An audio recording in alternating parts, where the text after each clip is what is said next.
Hinamak na manugang. Kabanata 386. Hahanapin na sana ni Jane Lewis si Alex Dixon nang makatanggap siya ng tawag mula sa sekretary ng kumpanya. President Lewis, kailan ka babalik? Nagpadala ng proposal ang isang construction company na makipagtulungan sa amin. Mayroon silang construction project na 30 million yuan, at gusto nilang makipagtulungan sa amin, ang Xinjiang Company.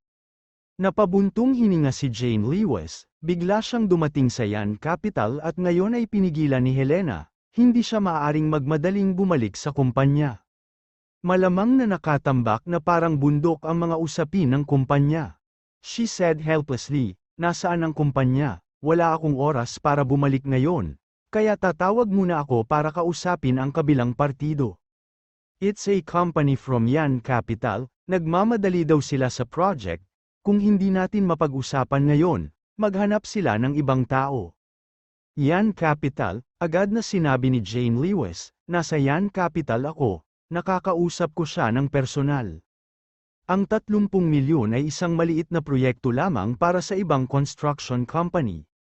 Ngunit para sa Xinjiang Company na umuunlad, ito ay isang malaking proyekto.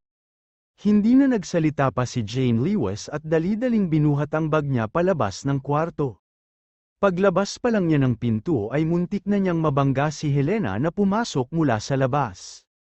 Nakita ni Helena na nagmamadali siya at maingat na nagtanong, "Saan ka pupunta? Don't tell me you are asking that trash to return the villa.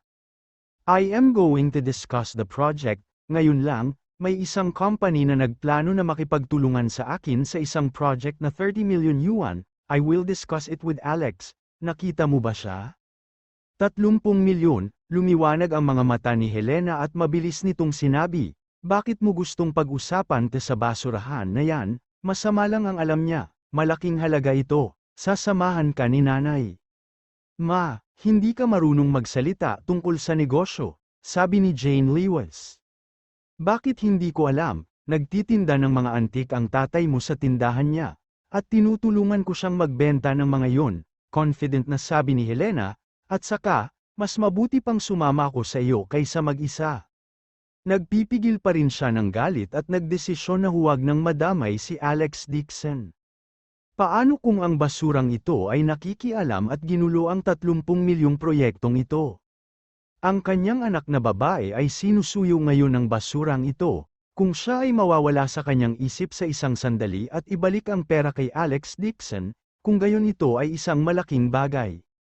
Si Jane Lewis ay hinabol ni Helena hanggang sa wala na siyang magawa at nagmamadaling umalis. Nag-aatubili lamang siyang sumang-ayon at paalalahanan si Helena na huwag magsalita ng kalokohan sa oras na iyon. Sa anumang kaso, medyo nag-alala din siya nang mag-isa siyang mag-usap tungkol sa negosyo at hinayaan siyang samahan ni Helena para alagaan siya. Hindi nagtagal, dinala ni Jane Lewis si Helena sa isang gusali ng negosyo. Sa daan, sinuri niya at nalaman na ang kabilang partido ay isang maliit na kumpanya sa Yan Capital, walang negatibong balita at higit na gumaan ang pakiramdam niya. Inakay silang dalawa ng receptionist papasok sa opisina at isinara ang pinto. Ang opisina ay natatakpan ng carpet at ang mga kagamitan ay marangya. Tiningnan ito ni Helena ng may inggit at hinanap kung saan-saan. "Anak, mukhang mayaman naman itong amo, hindi ko alam kung kasal na siya o hindi." Malungkot na sinabi ni Jane Lewis, "Nay, nandito kami para pag-usapan ang negosyo, hindi ang blind date." Tuwang-tuwang sabi ni Helena, "Hindi mo masasabi yan, kung mayaman at single ang amo, ipapareha ka ni nanay." "Nay, maupo na po kayo." Talagang walang magawa si Jane Lewis. Nagdasal na lang siya na sana ay hindi magsalita ng kalokohan mamaya ang kanyang biological mother para maiwasan ang paggawa ng kalokohan. Bago dumating ang amo, isang babaeng sekretarya ang nagdala ng isang kaldero ng tsaa at nagsali ng isang tasa para kay Jane Lewis. "Salamat, hindi ako nauuhaw, ilagay mo sa mesa." Kinawayway ni Jane Lewis ang kanyang kamay sa isang reserbadong paraan. Nakita niya na maraming halamang gamot sa palayok, may ilan pa rin na hindi pa niya nakikita noon, agad siyang naging alerto. Kapag pinag-uusapan niya ang tungkol sa negosyo sa labas, hindi siya umiinom ng mga bagay ng random. Ngunit nang makita ni Helena na may ginseng, linzes, at iba pang mahahalagang gamot ng Chino sa teapot, agad siyang napahiyaw sa tuwa. Ito yung tea brewed by ginseng, good stuff. Habang nagsasalita siya, kinuha niya ang tasa at ibinuhos sa bibig niya. Mom, wag mo iinom sa labas. Gustong pigilan ito ni Jane Lewis ngunit hindi niya ito mapigilan, nakatingin lang siya kay Helena na iniinom lahat ng tubig. Tila nainom ni Helena ang matamis na ulan, panay ang laplapan niya sa labi. Anak, ang sarap talaga ng tsaa na ito, mabango at matamis, subukan mo rin. Umiling si Jane Lewis, matagal na siyang nasa mundo ng negosyo at alam niyang may masamang intensyon ang ilang amo na lalaki, kaya naging maingat siya. Kung ayaw mong uminom, iinom ako. Mabilis na uminom si Helena ng isa pang 2 tasa. Ang tsaang ito ay mukhang napakamahal, sayang kung hindi ito inumin. Naramdaman pa rin niya na napakaliit ng tasa ng tsaa, kaya paimpol niyang niyakap ang transparent glass cup at ibinuhos sa bibig ng teapot. Dahil sa magaspang na paraan ng pagkain na ito, bumilis ang tibok ng puso ni Jane Lewis sa takot. Sa kabutihang palad ay hindi pumasok ang amo, kung hindi, nakikita ang gutom na hitsura ng kanyang biological na ina. Paano magiging matagumpay ang negosyo? Ang tsarera ay hindi malaki. Ininom ito ni Helena ng malinis sa isang hininga at pinunasan pa ang bibig na parang hindi nakuntento. Kung hindi dahil sa takot na mawala ng mukha ang kanyang anak, gusto pa niyang tanggalin ang mga latak ng tsaa at umuwi para ipagpatuloy ang pagtitimpla. Naghintay at naghintay si Jane Lewis ngunit hindi pa rin dumating ang kabilang partido, agad siyang nabahala at tumayo para sabihin. Ma, labas tayo at magtanong, bakit hindi pa dumarating si boss?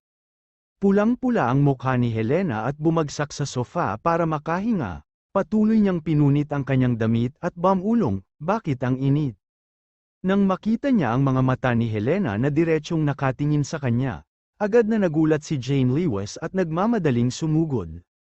Ma, anong nangyari sa'yo? Laking gulat niya na namutla ang mukha niya at umiinit ang ulo.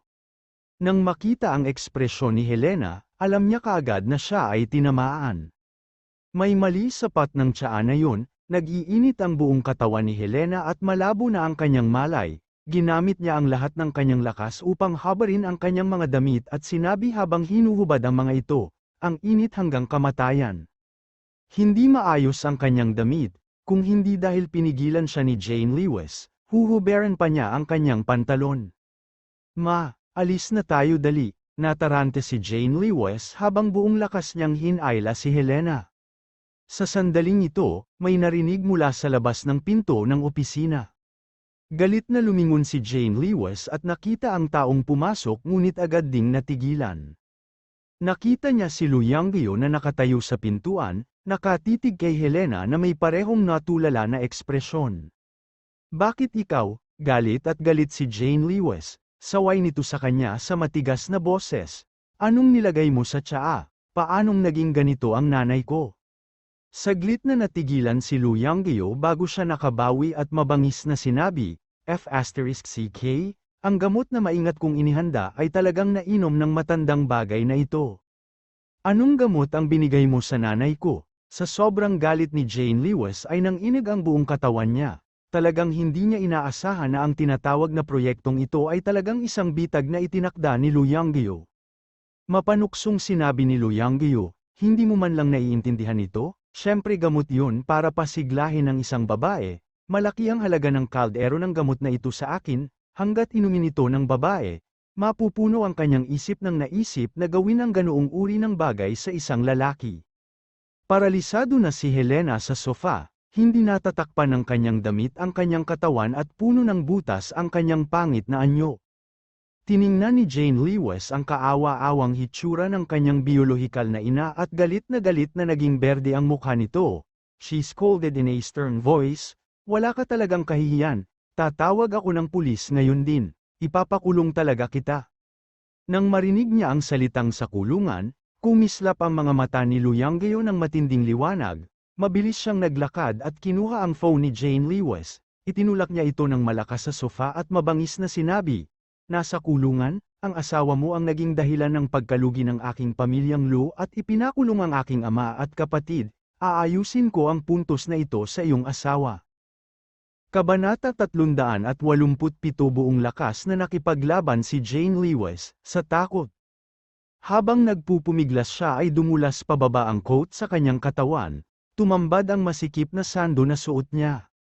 Ang puting propesyonal na kamiseta ay mahigpit na nakapulupot sa kanyang makulay na katawan, na nagpapakita ng kanyang mga kurba. Higit pa rito, sa ilalim ng kanyang matinding pagpupumiglas, ang butones sa kwelyo ng kanyang kamiseta ay pumutok din, bahagyang nakikita. Tumingin si Lu Yanggyo hanggang sa kumulo ang kanyang dugo, diniinan niya ito at sinabing may nakakatakot na ngiti, may utang ang asawa mo sa pamilya kong Lu. Kaya hahayaan kitang bayaran ito, nakalkula ko na kaya kong sugpuin ang asawa ni Alex Dixon at paglaruan siya sa ilalim ng aking katawan. Napansin niya si Jane Lewis noong isang araw, hindi niya inaasahan na magiging ganoon kasalot si Alex Dixon, napakaganda ng kanyang asawa na kaya niyang ibagsak ang mga bansa, hindi nakakagulat na ang kanyang kapatid na si Lu Yongfeng ay nabighani sa kanya. Ang kanyang figura, baywang, at mga binti ay ang pinakamahusay sa pinakamahusay. Kung kaya niyang paglaruan ang asawa ni Alex Dixon, isa itong paraan para makaganti. Si Jane Lewis ay idiniin niya hanggang sa hindi na siya makagalaw, habang nagpupumiglas siya ay napasigaw siya ng malakas. Tulong, may dumating dali, ngumisi si Lu Yanggyo at sinabing, "You can call me whatever you want, this building is specially prepared by the Jiang family for me. Walang iba maliban sa atin, may mga bodyguard din mula sa Jiang family sa ibaba, kahit Alex Dixon pagdating, hindi siya makakapasok." Diniinan niya ng mariin si Jane Lewis at sinulyapan si Helena na paralisado sa sofa, inikat niya ang ulo niya at sumigaw patungo sa pinto. May dumating, mabilis na pumasok ang dalawang katulong. Sinaway ni Lu Yanggyo, "Paalisan mo ang matandang babae na ito at maghanap ng ilang lalaking pulubi para paglaruan siya." Tumango ang dalawang katulong at kinaladkad si Helena na may nakakalokong ngiti sa labi, patungo sa pinto. "No, let go of my mom," natarante si Jane Lewis at ginamit ang lahat ng lakas niya para magpumiglas. Binigyan siya ni Lu Yanggyo ng isang malakas na sampal sa mukha at tumawa ng malakas, "Gusto lang kitang painan, pero hindi ko akalain na 2 ibon ang papatayin ko sa isang bato." Maaari niyang paglaruan ang asawa ni Alex Dixon at ang biyenan niya. Sa tingin ko, papasok si Alex Dixon, ang mundo ng negosyo sa hinaharap, natatakot akong maging katatawanan siya. "Shameless brat, my husband won't let you go." Magulo ang buhok ni Jane Lewis at nagpupumiglas sa galit. Nanghihinayang siyang nakinig sa kanyang ina, kung sinabi niya kay Alex Dixon ang tungkol dito, hindi siya magiging ganito. Sa sandaling ito, sinasagot ni Alex Dixon ang telepono ng may malamig na ekspresyon, isang boses babae ang nagmula sa itaas. "Alex Dixon, anong karapatan mong palayasin si Lu Yanggyo palabas ng villa? Kailangan mong malaman, hindi ka man lang miyembro ng Dixon family, wala kang karapatang gamitin ang alinman sa kanilang mga ari-arian." Mayabang ang babae sa phone, agresibo ang tono niya, parang pinapagalitan niya ang mga empleyado niya. Matiyag ang nakinig sa kanya si Alex Dixon at malamig na pinutol, "May kailangan kang intindihin. Una, ito ang villa ko, hindi mo ito ari-arian, at wala kang karapatang makialam. Pangalawa, ito ang aking villa. Ikaw at ang tatay mo ay ipinatapon sa ibang bansa, at wala kang karapatang makialam sa mga usapin ng pamilya Dixon. Kung ako ay miyembro ng pamilya Dixon o hindi, wala kang kinalaman, at hindi mo kailangang alalahanin ito." Sinalungat niya ito ng may parehong kalupitan, at ang babae sa kabilang dulo ng telepono ay agad na nagalit. She snorted coldly and said, "Umalis ka na sa Dixon family.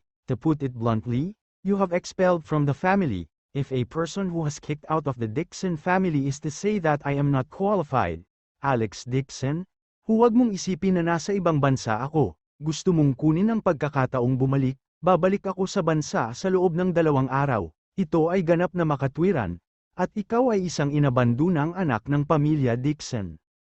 Malamig na sinabi ni Alex Dixon, "Dixon wrong, hihintayin kong bumalik ka. marami ring utang na kailangan kong bayaran sa'yo.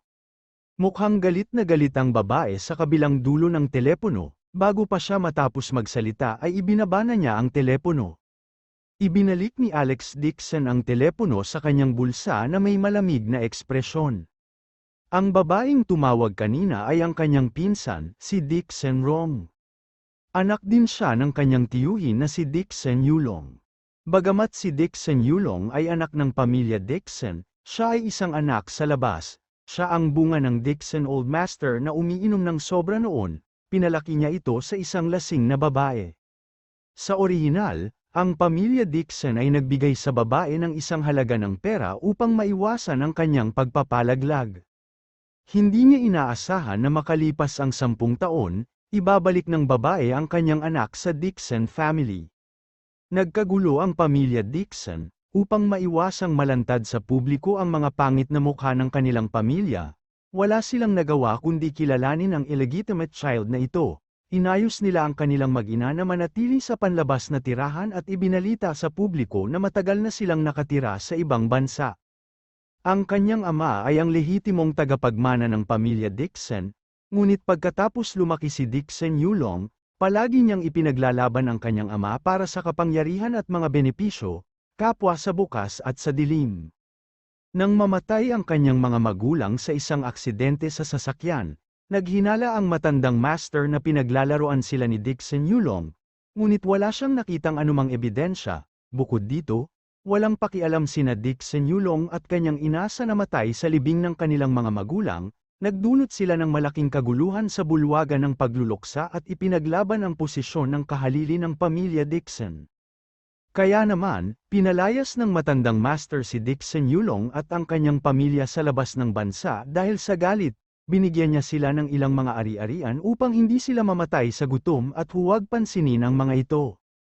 Ngunit ngayon, si Dixon Old Master ay may malubhang karamdaman at walang lakas na pamahalaan ang kumpanya ng Dixon family. Iniwan lamang niya ang Little Tita Dixon Shenglan upang pamahalaan ang negosyo ng pamilya ng mag-isa. Si Dixon Yulong ay nagsimula na ring gumawa ng gulo at handa nang bumalik sa bansa.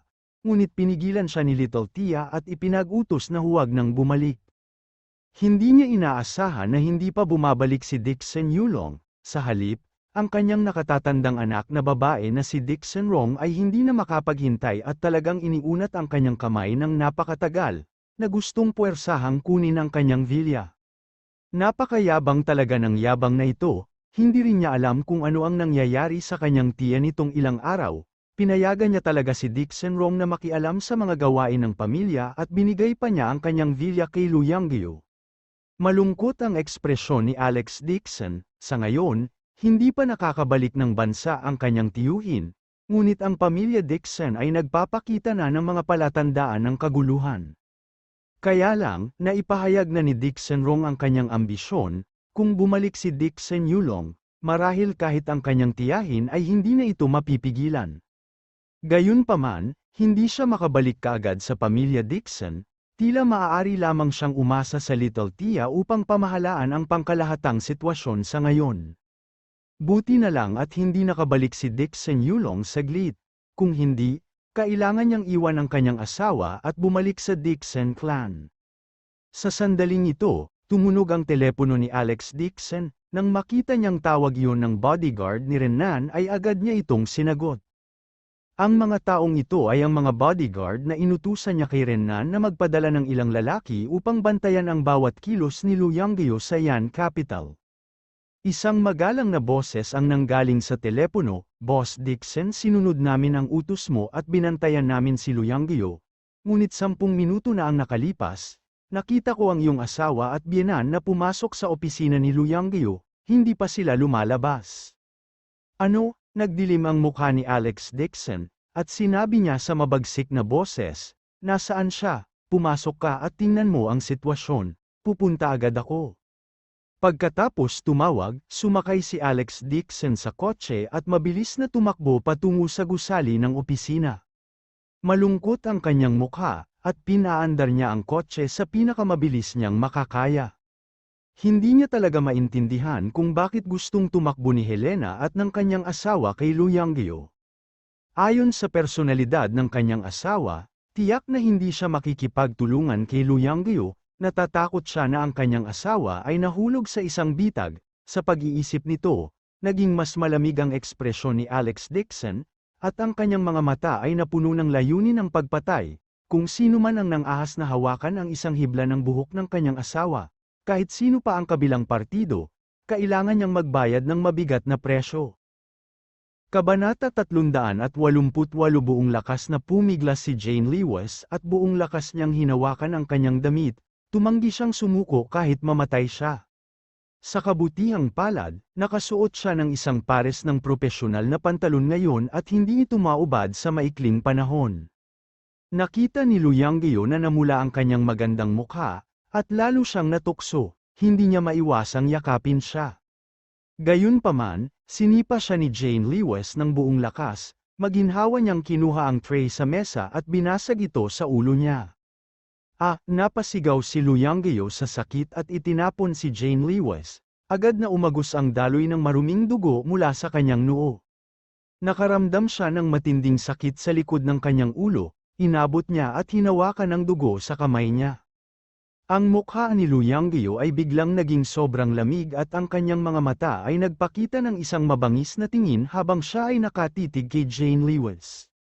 Hindi niya akalain na ganito pala kabagsik ang ugali nitong walang kwentang asawa. Tumanggi siyang makinig sa kanya kahit anong mangyari. Nang makita ang mabangis na mga mata ni Lu Yanggyo, si Jane Lewis ay natakot din. Alam niyang nagalit ito sa kanya. Hindi niya alam kung anong klaseng halimaw ang gagawin nito sa kanya. Mahigpit lamang ang pagkakahawak niya sa kanyang damit. Itinapon ni Lu Yanggyo ang urn at hinayla ang buhok ni Jane Lewis pataas. 4 o 5 beses niya itong sinampal sa isang hininga. Mabaho *TCH. Mukha ka nga pero wala kang mukha. Kung hindi ka umayos, tuturuan ko ng leksyon ang nanay mo ngayon.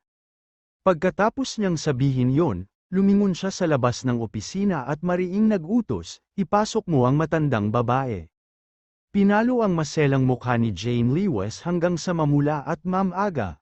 Tumalsik ang dugo mula sa mga sulok ng kanyang bibig, at napakasakit kaya't naging manhid ang kanyang mukha, ngunit nang marinig niyang gustong makipag-ayos ni Lu Yanggyo sa kanyang ina, agad siyang nataranta. Kinaladkad ng dalawang malalakas na lalaki si Helena, na parang patay na aso, papasok sa bahay. Tumawa ng malakas si Lu Yanggyo at mayabang na sinabi kay Jane Lewis, habarin mo ang iyong damit mag-isa, kung hindi, ipapakita ko sa iyo ng sarili mong mga mata kung paano nilalaro hanggang mamatay ang iyong ina. Hindi, natarante si Jane Lewis at mabilis na nagmakaawa, huwag mong hawakan ang aking ina. I didn't expect you to be such a filial daughter. Tumawa ng masama si Lu Yanggyo at nagpakawala ng mahabang buntong hininga. Sa wakas ay nahuli na niya ang malambot na lugar ni Jane Lewis. Mabuti na lang at sinundan siya ni Helena ngayon, kung hindi, hindi magiging ganoon kadali ang pagpapasakop sa kanya ng babaeng ito. Binigyan niya ng tingin ang matipunong lalaki, agad na sinunggaban ng isa sa mga matipunong lalaki si Helena at binigyan siya ng 100 sampal. Pinalo ng malakas si Helena kaya napasigaw siya, napuno ng infatuation ang mga mata niya. Mapanuksong tumawa si Lu Yanggyo at huminga ng malalim ng usok.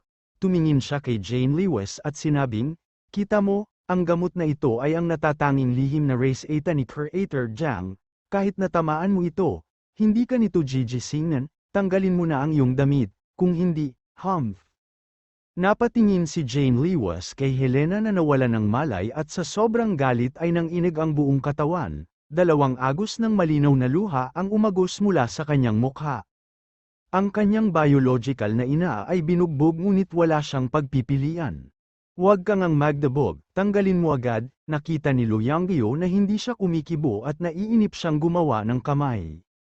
Agad namang hinawi ng matipunong lalaki ang buhok ni Helena at sinipa ng malakas ang tiyan nito. Napaungol si Helena, yumuko siya sa sakit pero parang natulala pa rin ang mga mata niya. Sunod-sunod na sinipa ng matipunong lalaki si Helena sa harap ni Jane Lewis, dahilan para umiyak si Helena para sa kanyang mga magulang at nagpagulong-gulong sa lupa. Halos lumuwa ang mga mata ni Jane Lewis. Gusto niyang sumugod ngunit hinayla siya pabalik ng buhok ni Lu Yanggyo, ngumisi siya at sinabing, Kung hindi ka natatakot na ang iyong ina ay bugbugin hanggang mamatay, maaari kang manatili dito at manood. Sunod-sunod na umabot sa tenga ni Jane Lewis ang pag-ungol ni Helena. Tumulo ang mga luha sa kanyang mga mata habang nakapikit ang kanyang mga ngipin at tumingala at sinabing, "Bitawan mo ang aking ina, gagawin ko ang iyong hiniling." Kahit anong mangyari, hindi niya kayang panuorin ang sarili niyang ina na binugbog hanggang mamatay. Kung hindi, ang kanyang konsensya ay hindi magiging komportable sa natitirang bahagi ng kanyang buhay. Natuwa si Lu Yanggyo at agad na sinenyasan ang malakas na lalaki na huminto. Tinitigan niya si Jane Lewis. Mahigpit na kinagat ni Jane Lewis ang kanyang jade teeth at pinilit na tanggalin ang kanyang coat sa harap ni Lu Yanggyo. Nakasuot siya ng masikip na propesyonal na kamiseta na nakabalangkas sa kanyang kat-anji tanging kurba. Nang makita ito, napalunok si Lu Yanggyo at sinabi sa magaspang na boses, "Alisin mo silang lahat."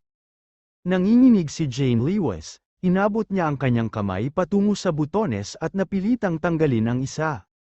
Tumingin ng diretso si Lu Yanggyo at huminga ng malalim. Napakabihirang kagandahan, kahit nasa Yan Capital, hindi magiging marami sa kanila. Hindi niya alam kung anong klaseng swerte ang nakuha ni Alex Dixon, para mapang-asawa talaga ang isang napakagandang asawa. Muling binuksan ni Jane Lewis ang pangalawang buton, namumula ang kanyang mukha. Mabangis na sigaw ni Lu Yanggyo, "Bilisan mo." Dahan-daang itinaas ni Jane Lewis ang ulo at galit na tumingin sa kanya. Bigla niyang sinunggaban siya at sumigaw ng baliw, "Hayop, ipaglalaban kita hanggang kamatayan." Kahit mamatay siya, kaladkarin niya si Lu Yanggyo kasama niya. Halos matamba si Lu Yanggyo sa kanya. Nagalit siya dahil sa kahihiyan at hinawakan siya sa braso. Malakas niya itong itinulak sa sofa at tumalon sa kanya. F***CK, binigyan mo ako ng mukha, ngunit pinilit mo akong kunin ang busog. Si Jane Lewis ay pilit na nagpupumiglas at sinubukang hampasin siya ng buong lakas. Pero ang lakas niya, paano siya magiging kapareha ng isang may sapat na gulang na lalaki? Sinampal siya ni Lu Yanggyo, inabot ang kamay niya, at pinunit ang shirt niya. Sumigaw siya, "Kung gusto mong sisihin ang isang tao, sisihin mo ang iyong asawa." Si Alex Dixon, sino ba ang nagtanong sa kanya na maging mabisyo? Siya ang nagpabangkarote sa aking pamilyang Lu. Kung hindi niya mahawakan si Alex Dixon, pwede rin niyang paglaruan ang asawa niya. Ang parusa na dinanas ng pamilya Lu ay nasa babaeng ito. Masasabi ko lang na ang pamilya Lu ay hindi nawasak ng hindi makatarungan. Isang malamig na boses ang biglang nagmula sa likuran. Ang boses na ito na parang galing sa impyerno ay nagpatigas ng katawan ni Lu Yanggyo, ibinaling niya ang kanyang ulo upang tumingin sa takot.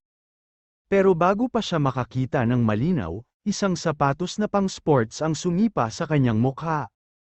Bang, lumipad palabas ang katawan ni Lu Yanggyo at tumama sa bookshelf ng malakas, nabasag ang salamin at nahulog ang libro sa katawan niya. Tumingala si Jane Lewis at nakita si Alex Dixon na nakatayo doon. Siya ay nagpapalabas ng isang malamig na layunin ng pagpatay, na para bang ibang tao siya. Ang kanyang mga mata ay malamig at uhaw sa dugo. Hobby, sa sobrang tuwa ni Jane Lewis ay agad na tumulo ang luha sa kanyang mga mata. Pilit niyang itinapon ang sarili kay Alex Dixon at niyakap ito ng mahigpit. Nakita ni Alex Dixon na buo pa rin ang kanyang damit. Ngunit may bakas ng pamamaga sa kanyang mukha, galit na galit siya sa puso niya. Nang makitang ganito ang asawa, tiyak na lumaban ito, nagalit niya si Lu Yanggyo sa panahon ng paglaban at brutal na binugbog ng halimaw na ito. Puno ng dugo ang ulo ni Lu Yanggyo, kinagat niya ang kanyang mga ngipin at bumangon sa lupa. Mabangis niyang sabi, "Alex Dixon, nililigawan mo si kamatayan, how dare you touch a hair of mine, may papatay sa'yo." "Ganoon ba?" malamig na sabi ni Alex Dixon, saka yumuko at hinawakan ng isang kamay ang isang binti ng tea table. Nanlaki ang mga mata ni Lu Yanggyo at halos nakalimutan na niyang huminga. Walang magawa siyang pinagmamasdan habang ang mahogany coffee table, na kayang buhatin ng 4 na malalakas na lalaki, ay tumitimbang ng ilang daang kilo. Nakahawak lang si Alex Dixon sa isang paa ng mesa, at madali niya itong hinawakan sa kamay habang hakbang-hakbang na naglalakad patungo sa kanya. Kabanata 389. Natakot si Lu Yanggeo, at hindi niya maiwasang umatras. Anong ginagawa mo? Binabalaan kita, ang taong nasa likod ko, hindi mo kayang masaktan siya kahit mamatay ka. Naglakad si Alex Dixon sa harap ni Lu Yanggeo na may malungkot na mukha. Bigla niyang itinaas ang tea table at binasag ito kay Lu Yanggeo. Sa sobrang takot ni Lu Yanggeo ay mabilis niyang hinayla ang kanyang assistant at hamarang sa kanyang harapan. Boom! May malakas na tunog, nabasag si Lu Yanggeo sa lupa, at nagsimulang umingay ang kanyang ulo. Isang malakas na tunog ang narinig, parang nabali ang lahat ng buto sa kanyang katawan. Sobrang sakit ang naramdaman niya kaya nagdilim ang paningin niya, at halos himatayin siya. Ang kanyang katulong, na hinawakan niya bilang isang kalasag, ay ang kanyang ulo ay nabasag na parang pakwan. Hindi man lang siya nakagawa ng ingay bago siya bumagsak sa lupa at nawalan ng hininga. Ang matibay na mahogany coffee table ay nagkapira-piraso at naging mga pira-piraso. Malamig na nakatayo doon si Alex Dixon at sinabing mapagpakumbaba, "Kung makakaalis ka sa lugar na ito ng buhay, magpapasa ako ng mensahe sa taong nasa likod mo at sasabihin ko sa kanya na pumunta siya at hanapin ako, ngunit ang mamamatay sa huli ay hindi ako." Ang kanyang buong katawan ay puno ng layuning pagpatay, at may mga mantsa ng dugo sa kanyang mukha. Si Lu Yanggeo ay nagulat at natakot, at ang kanyang puso at lakas ng loob ay naduraj lahat. Humiga siya sa lupa at sabi habang nanginginig, "Ikaw, inimbestigahan mo ako, saka dapat mong malaman na sa likod ko ay may isang taong hindi mo kayang masaktan." Ngumisi si Alex Dixon at sarkastikong sinabi, "You can't afford to offend me." Isa lang siyang langgam. Hindi man lang niya inilagay si Dixon Yulong sa kanyang mga mata. Paano siya matatakot kay Dixon Wrong? Nagulat din si Jane Lewis. Hindi pa siya nakakita ng ganitong nakakatakot na Alex Dixon. May mga yabag ng paa sa labas ng pinto, na sinundan ng 20 matitigas na bodyguard na may hawak na mga bakal na tubo na sumusugod, na nakaharang sa buong silid. Nang makita ito ni Lu Yanggeo, agad siyang natuwa at sumigaw ng malakas, "Bilisin mo, hawakan mo ang batang ito, gusto ko siyang personal na putulin at ipakin sa mga aso."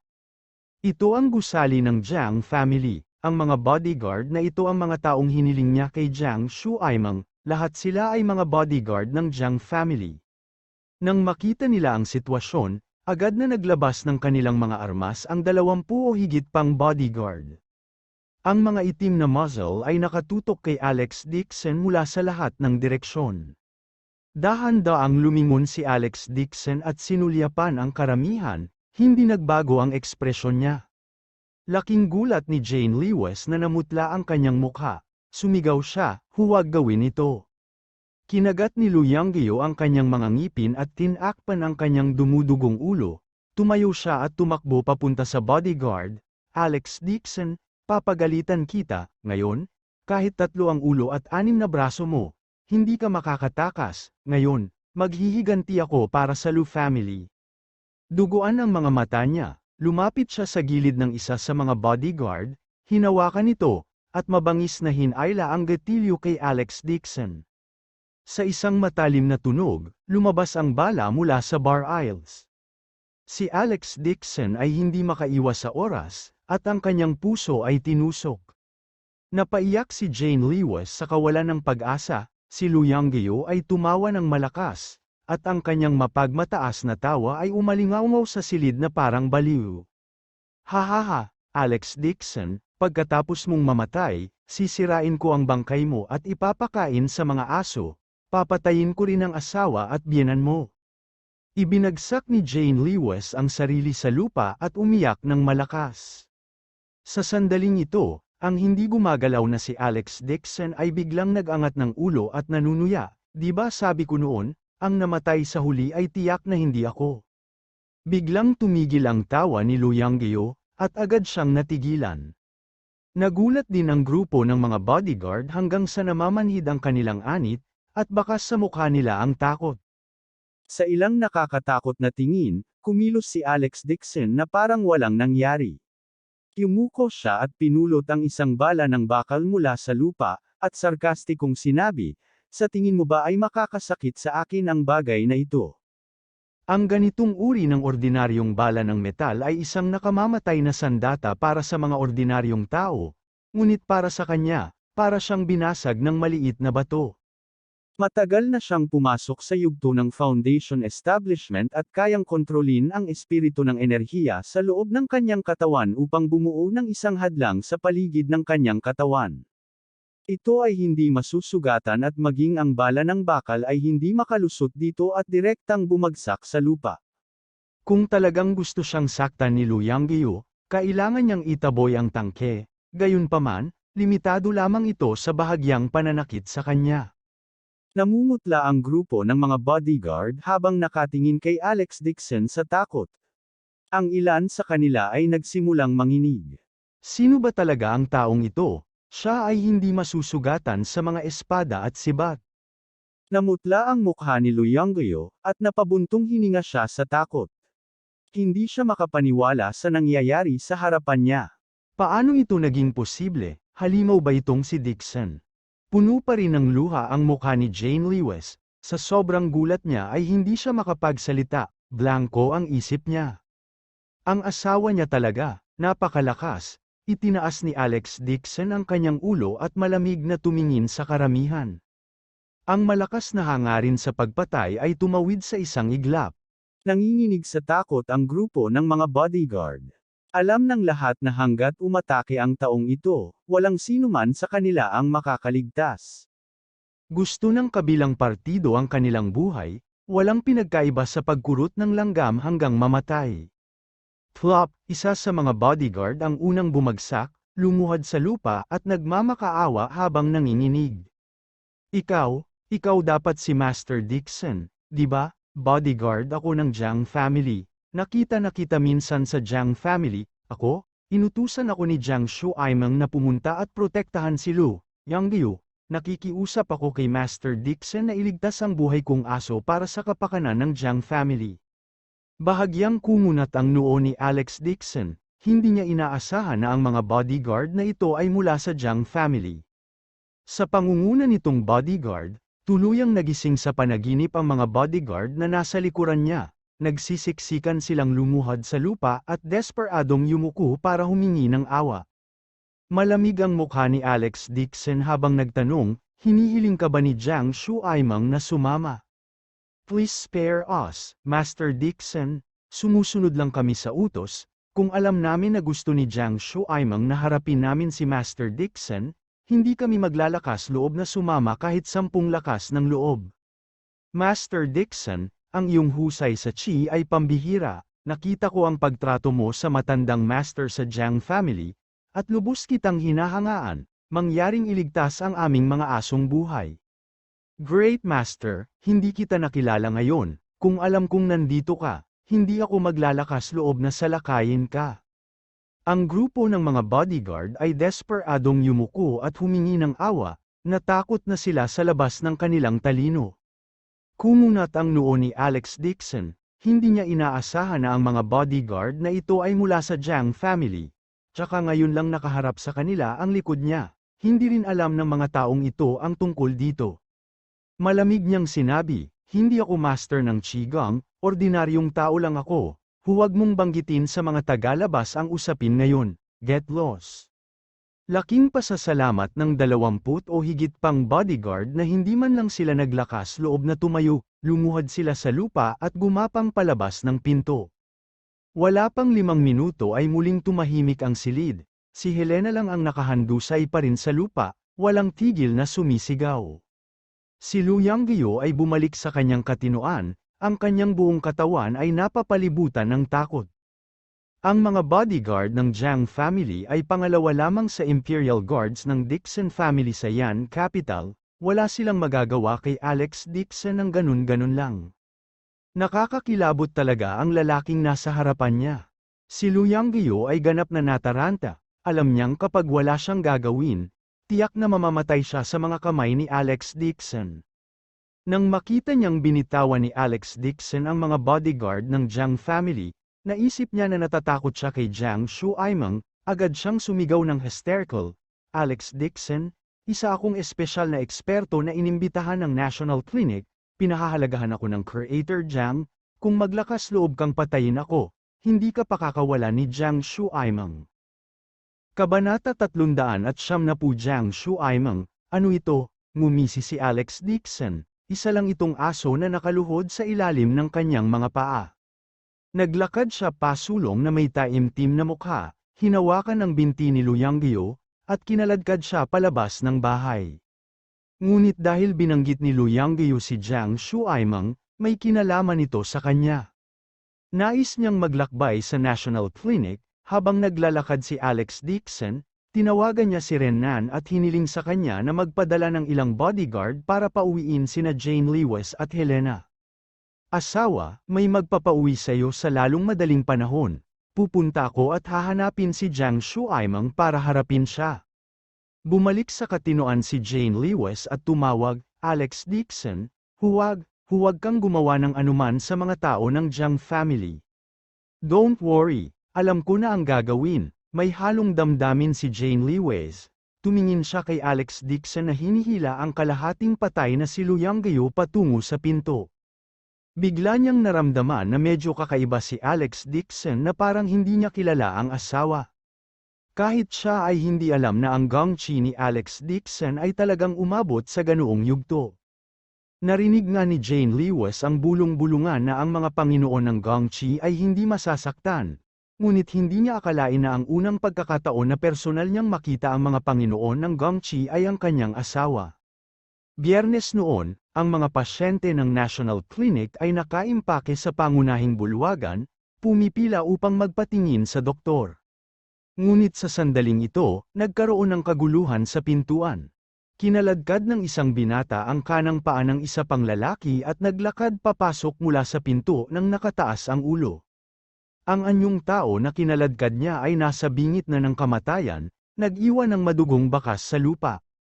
Ordinaryo lang ang pananamit ng binatang ito, at balot ng dugo ang mukha, hindi makita ng isa ang kanyang orihinal na anyo. Gayunpaman, ang layunin ng pagpatay sa kanyang buong katawan ay nagpang-inig sa takot. Ang mga tao ay subconsciously umiwas sa kanya at tumingin sa kanya sa takot, maging ang mga security guard ay hindi naglakas loob na pigilan siya kaya mabilis nilang tinawag ang pinuno ng restaurant para magsumbong sa kanya. Si Jiang Shuaimeng ay nakaupo sa opisina, nang marinig niya ito, laking gulat niya kaya namamanhid ang kanyang anit. Lu Yanggyo, ang tanga, bakit siya pumunta para kamprontahin si Alex Dixon ang hilingin sa kanya na harapin ang asawa ni Alex Dixon, hindi ba ito manliligaw na kamatayan? Bago pa niya matapos ang pagsasalita ay bumukas ang pinto ng opisina ng malakas. Kinaladkad ni Alex Dixon si Lu Yanggyo at inihagis sa lupa. Tumingala siya at malamig na sinabi, Jiang Shuaimeng, paano mo ipapaliwanag? Alex Dixon, ikaw, ang boses ni Jiang Shuaimeng ay nabara sa kanyang lalamunan. Tumingin siya kay Lu Yanggyo, na puno ng dugo, sa sobrang takot ay hindi siya makatayo, puno ng malamig na pawis ang ulo niya.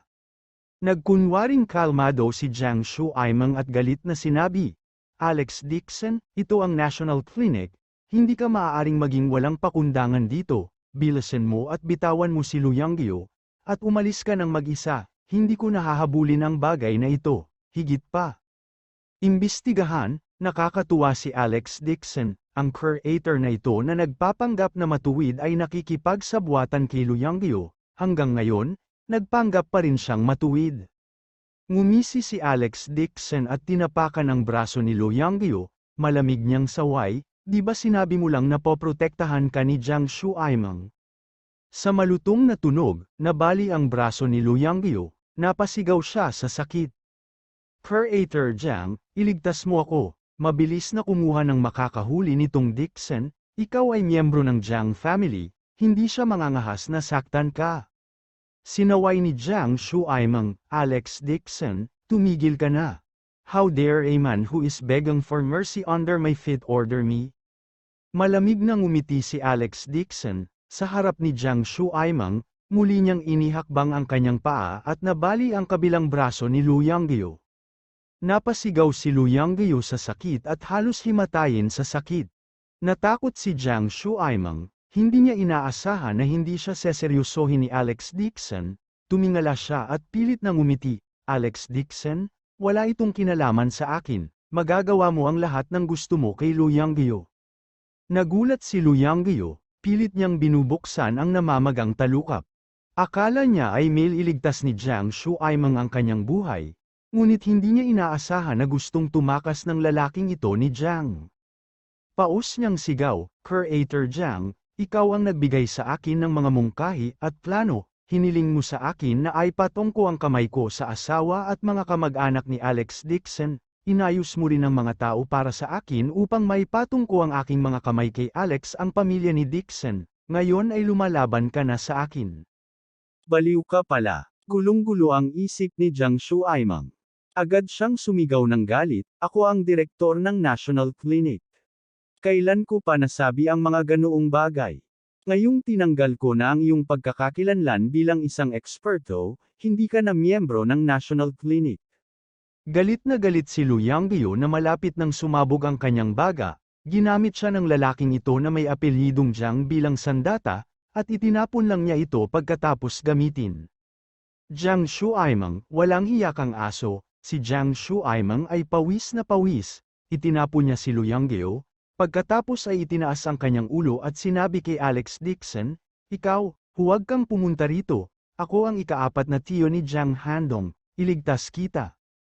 Pagkatapos sabihin yon, agad niyang kinuha ang kanyang telepono at tinawagan ang Jiang family, na sumisigaw sa tuktok ng kanyang mga baga. Kuya, magpadala ka kaagad sa National Clinic.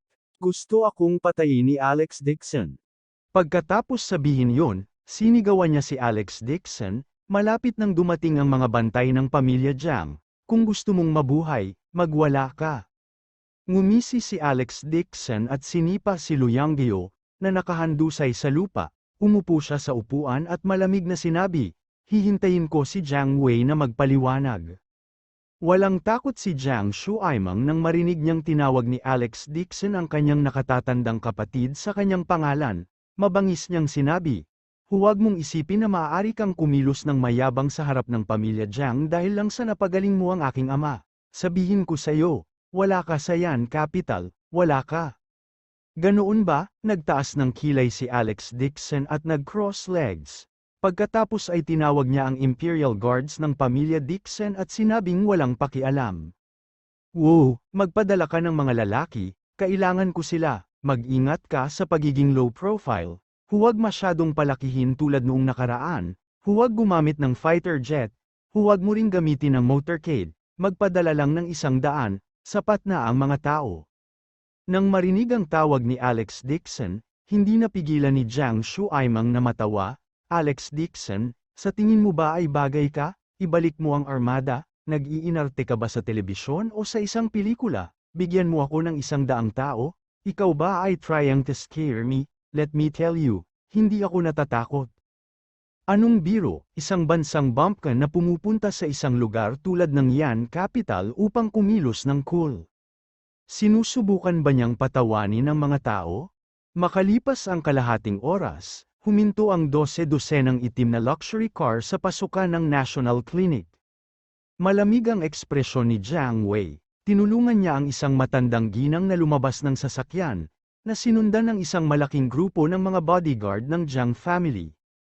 Mukhang balisa ang matandang ginang, at sumigaw ito ng may nanginginig na boses, pumasok ka kaagad at iligtas ang iyong pang-apat na kapatid. Bumaba din si Jiang Handong sa karwahe, at ang kanyang mga kilay ay mahigpit na nakadikit.